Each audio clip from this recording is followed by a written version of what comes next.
নমস্কার বন্ধুরা, এটা কি হচ্ছে বলুন তো?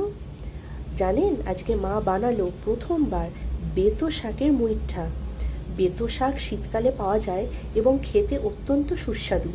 কিন্তু বেতো শাকের সবসময় ওই একই রকমের শুকনো ভাজা নয় তরকারি এইরকমই বানানো হয়। আমার মা এক্সপেরিমেন্ট করতে খুব ভালোবাসে, তাই বলল আজ চল বেতো শাকের মুইঠা করে বানাই।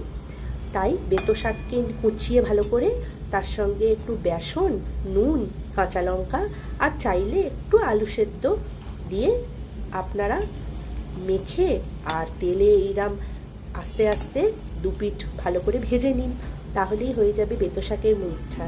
এটা ভাতের সঙ্গে মেখে খেতে কেমন লাগবে আপনারা বানিয়ে বলুন। আমি তো খেয়েছি এবং দুর্দান্ত লেগেছে। এত ভালো স্বাদ, এটা আমরা এতদিন মেথি শাক দিয়েই খেয়েছি, কিন্তু বেতো শাক দিয়েও যে এত ভালো মুইঠা হতে পারে তা আমার জানা ছিল না। সত্যি আমার মায়ের ক্রিয়েটিভিটি প্রচুর। আপনারা পাশে থাকবেন, লাইক করে এবং কমেন্ট করে জানাবেন এটা বানিয়ে কেমন হলো, আর সাবস্ক্রাইব করতে ভুলবেন না কিন্তু।